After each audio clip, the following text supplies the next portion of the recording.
Leviticus chapter 5.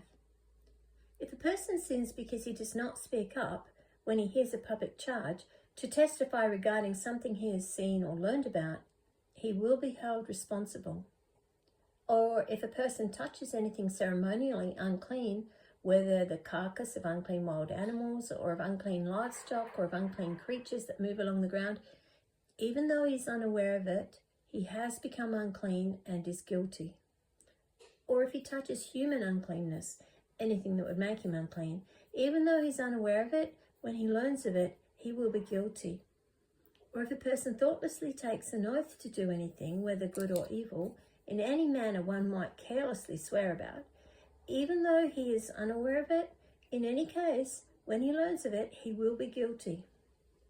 When anyone is guilty in any of these ways, he must confess in what way he has sinned, and, as a penalty for the sin he has committed, he must bring to the Lord a female lamb or goat from the flock as a sin offering, and the priest shall make atonement for him for his sin.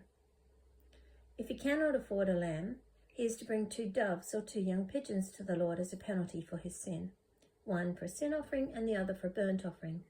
He is to bring them to the priest, who shall first offer the one for the sin offering.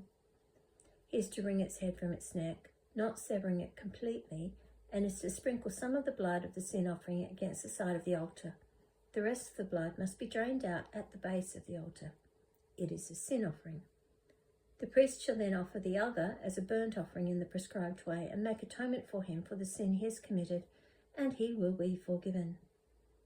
If, however, he cannot afford 2 doves or 2 young pigeons, he is to bring as an offering for his sin 1/10 of an ephah of fine flour for a sin offering.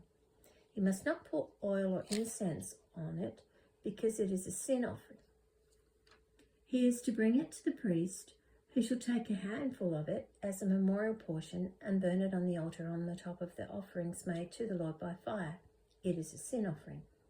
In this way, the priest will make atonement for him for any of these sins he has committed, and he will be forgiven. The rest of the offering will belong to the priest, as in the case of the grain offering. The Lord said to Moses, "When a person commits a violation and sins unintentionally in regard to any of the Lord's holy things, he is to bring to the Lord as a penalty a ram from the flock, one without defect and of the proper value in silver according to the sanctuary's shekel. It is a guilt offering. He must make restitution for what he has failed to do in regard to the holy things, add 1/5 of the value to that, and give it all to the priest, who will make atonement for him with the ram as a guilt offering, and he will be forgiven." If a person sins and does what is forbidden in any of the Lord's commands, even though he does not know it, he is guilty and will be held responsible. He is to bring to the priest as a guilt offering a ram from the flock, one without defect and of the proper value.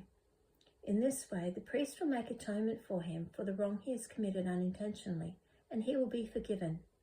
It is a guilt offering. He has been guilty of wrongdoing against the Lord.